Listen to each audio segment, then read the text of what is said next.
C'est l'une des plus anciennes sociétés industrielles de Lorraine toujours en activité. Mais ses produits sont bien ceux du futur. Fondé en 1894, Gantois est aujourd'hui le seul fabricant français de tissus métalliques. L'activité aéronautique représente de l'ordre de 20% de notre chiffre d'affaires aujourd'hui. Ce sont des produits plutôt techniques et très compliqués à réaliser, ce qui permet d'être encore présent sur ce type de marché aujourd'hui. On est présent dans le monde de la filtration, donc filtration acoustique essentiellement et de liquide, et aussi au niveau de la protection électromagnétique, blindage électromagnétique ou foudre. Donc là ici, vous avez la première phase du tissage qui s'appelle lourdissage. Donc vous allez retrouver à l'identique les mêmes opérations que dans le tissage textile. C'est exactement le même process, on réalise les mêmes opérations, sauf qu'on va aller beaucoup plus loin dans la finesse du fil et dans la précision du tissu métallique réalisé. Lourdissage et le rentrage sont des tâches manuelles, précises et minutieuses. Il faut 1 an pour apprendre le métier, 3 pour être autonome. Sur la largeur, on a 25 000 fils.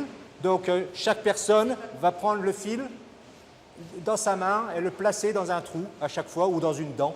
Suivant le tissu ou le nombre de fils que vous allez mettre, cette opération va durer peut-être 2 heures. Vous avez tissu, le rentrage va durer 3 semaines. 3 semaines. 85 heures exactement. Gantois a réalisé l'an passé 4 millions d'euros de chiffre d'affaires avec l'aéronautique. Prix moyen du mètre carré acheté par un avionneur, environ 100 euros. Dans les cuisines, les tissus moustiquaires ou les tissus pour faire les passoires, ça va être aux alentours de 10 euros le mètre carré. Après, des tissus beaucoup plus sophistiqués ou de plus en plus fins, où vous aurez un tissu qui va être à 2000 ou 3000 euros le mètre carré. Entre le pare-foudre, entre la sonorisation des réacteurs ou la filtration, vous aurez toujours au moins quelques centimètres, voire beaucoup de mètres carrés de tissu Gantois, effectivement.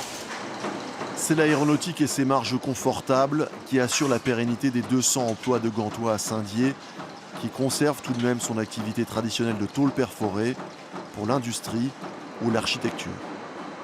On essaie de changer cette image de Gantois qui fabrique du grillage, qui est toujours cette image qu'on a de Gantois de 50 ans. Donc c'est effectivement, on a encore un grand pas à faire pour dire Gantois, c'est quand même le fleuron de l'aéronautique dans le tissu métallique et dans la tôle perforée à Saint-Dié-des-Vosges.